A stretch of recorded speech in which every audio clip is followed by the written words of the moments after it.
Okay, today we have a Chrysler 300. We've taken this plate off. We've taken that plate off right there. Okay, and then if you notice down there, I don't know if you can see the debris there, but there's been some water, coolant, and it's found its way to the bottom there. You know? So we know that this guy here is more than likely leaking. If we can see this, I'm just guessing where this is. That's where she's been leaking, right there. So, looks like all these little bolts have to come out of here. So, here's the bolt pattern. Again, I don't have a mirror, so I just thought I'd show you guys what you're up against. And of course, that harmonic balancer has come off there. And we'll see about the easiest way to get that off today, okay? Another thing that's actually fun, because it color-coded, and it had a PO016, which said that these little timing marks were not lining up, or that this sensor right here was in error. So this one here, you'll notice, this little mark right here lines directly up. Can you see what we're talking about here, or is it too close? Might be too close. And there's a little mark right there. You see that little mark right here? You see that little mark? Okay, how about that little mark right? Do you see it now? That mark is supposed to line up directly with this guy here. And for the most part it did. And this one is just off by probably a 1/4 inch. It's supposed to be there. And you can see that it's off. So it's either your timing belt's bad or your sensor's bad. So what we're going to do is, since we're going to change out the water pump, we're going to go ahead and change out all the components on this thing today. Okay, as you can see, it's going to be a lot of fun to get this harmonic balancer off of here, okay? So what I would say to do is take a tool that looks like this, it's kind of a wrench, and put it right against there and hold it. And I'll see if we can film this so you can actually see what's going to happen. So as we hold this here,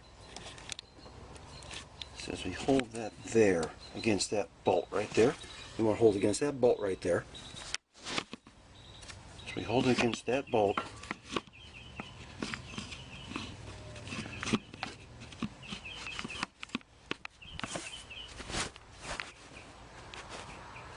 We can push down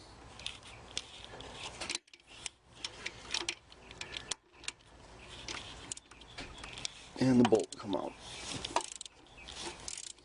Okay. So you hold it here. Okay, hold it against there. It'll fit there.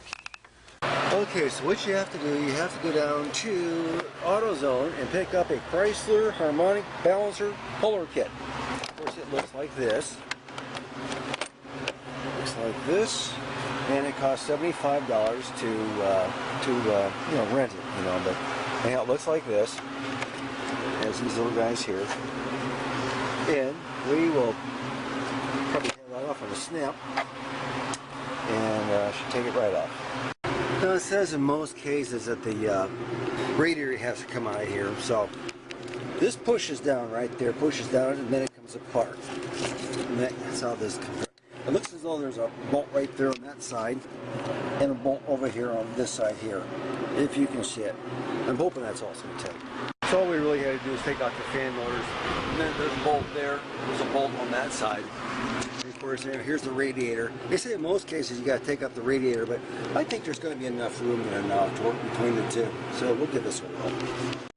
Once again, on this harmonic puller tool here, I wanted to show you that this little device is supposed to fit right into here, come to find out.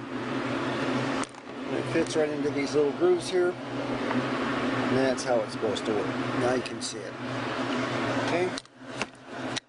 When it comes up, it simply slides right out of here. Now, once you have this thing in here, it looks like this.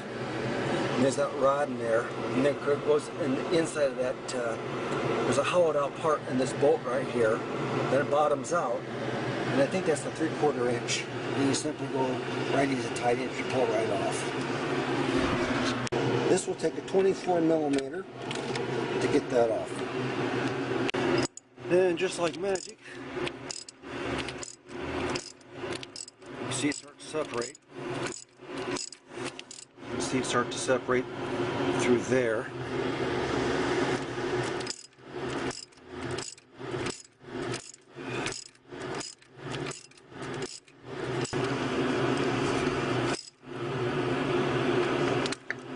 There it comes. There it goes.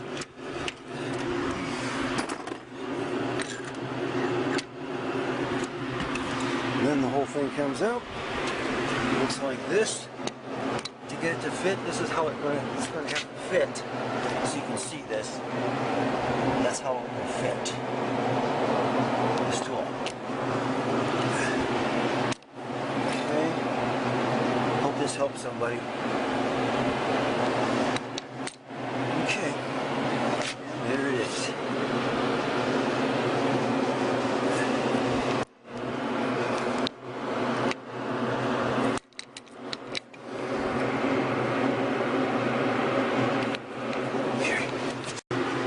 I need to tell you, before you take your belt off here, you want to line up your timing marks where they're supposed to go, right to there and there. And I would probably put a clamp on here to make sure they don't move. Take this one. This one's supposed to be identically in line with that one there. Okay, so you want to get this one, bring it over to here, and line them up, and then lock them. And this one down here has a mark down here, which we'll show you in a few minutes here. Of course, now you know that plate had to come off there, which was down here, right? Okay, so now we have all this open. Now they're telling me that there's a timing mark down here that lines up with the oil pump. Probably this thing right here. That'd be top dead center. And there's something that lines up with it, and I don't know if it's gotten chewed up or what, but I gotta find where the timing mark was for this sprocket down here, for this crankshaft sprocket. So you want to make sure that doesn't get messed up, right? Okay. Okay, just so you know, there's a little tiny point that's just off to the left there. You see that? Where it says TDC? There's a little point there. There's a little point. See that point right there? That's what's supposed to line up with the top dead center there. You can see that's off to the left. Guys, next according to the book, you have this tensioner right here. It turns out this pulley tensioner, and there's a bolt there and a bolt there. And I don't know if you can see underneath this thing or not, but those two bolts here have to come out so that that gets released. Then they're telling me to take it to the shop and press it and put a drill bit in there to hold it, so when I put it back, I can just simply release it. And but we're gonna see. Maybe I can just unloosen these here for the time being and get the belt off there. Gotta get the belt off so we can get the water pump out of here. I'm assuming you appreciate seeing what that thing looks like through a mirror.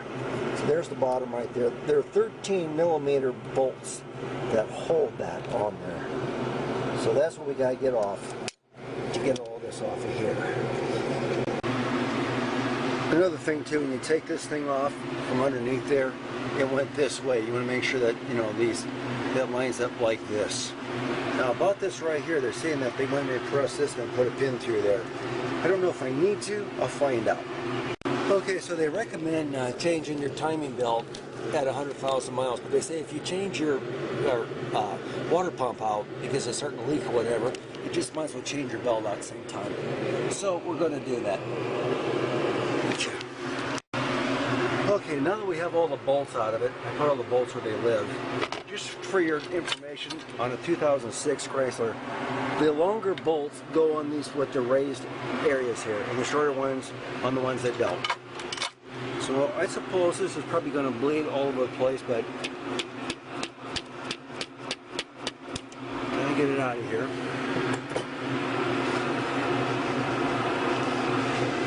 And I'm making it season on pretty good, so we'll have to probably pry it off. We'll pry it off nice and easy.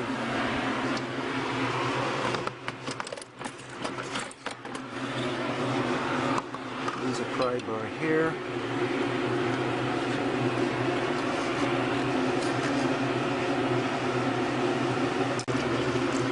And of course, there goes all the coolant. but you know, it probably didn't hurt to replace it. Anyhow, and this is what it looks like when you take it off. Then we got the sealant. I don't know if you can see the seal. It's just protrudes just a little bit. Probably can't see it, but it's just a little bit of a black. You can see the black protruding seal just right there. But if it's in a groove, and we're getting ready to put all these back in now. There's a big difference how a used one, a used water pump, versus a new water pump. Notice it hardly spins. It's kind of tight. Therefore, it kind of tells me that the bearings were kind of wore out. Down here, I was showing you where the timing mark was just off. Now it's completely on mark here. But if you have to put your screw back in there and tighten it down so you can move this thing, that's what you'll have to do. Then just take this back out. When we're putting that belt back on, you want to make sure your timing mark, which is there, you see that timing mark there, lines up with this guy here. And we do. And I would probably clamp it so that it can't move. They're telling me the best way to do this is get this started first. Make sure this is top dead center, which it is, top dead center. And then put this one on first, and then start from this way. And then configure it up. You know what I mean? I can't hold the camera and do this at the same time, so you'll just have to see that I'm just going to go ahead and put it around here, and put this one around there, then make sure, and then I'm going to put the tensioner part back in there, which is that. We'll put that back in here, and then we'll tighten it up. We'll make sure, and then we're supposed to have it go around 2 times to make sure the timing marks line up. If it doesn't, you got to take it off again and redo it. Correction. This one has to go underneath of here. Then I'll put these on top of here. Just scratch the way I just did, but you start at the bottom there. Start at the bottom, make sure everything lines up. So, on a final look here, these have to line up, and as this belt tightens up, this one will tighten up and be in place. This one's in place, lines up with the timing mark here. See, lines up with the timing mark. And then this one here, as you can tell, lines up with top dead center. By the time I tighten all this up here down here, all that should line right up. Okay, I'll just pull over. That's the bugger of this job here. That makes it hard because as this thing tightens here, it's going to pull this over just a little bit more, as you can see. Okay, but there's now if you'll notice when you try to stick this screw in here, it doesn't grab right away because it's not long enough. See, it's just not long enough. So, because it just doesn't press on, you'll probably have to take a mallet like this and ease it on there. Just be sure you don't hit your radiator.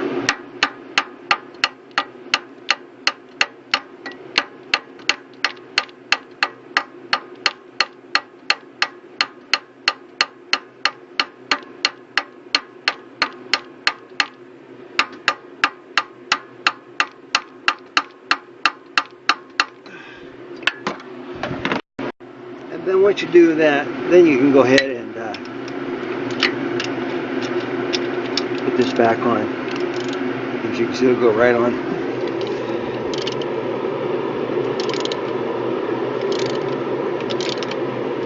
And then that should be able to tighten it right. Then you can put all the rest of your stuff back on. So just to show you on a new belt here, this thing probably has just a 1/4 inch of play. I mean, there's really no play whatsoever on there.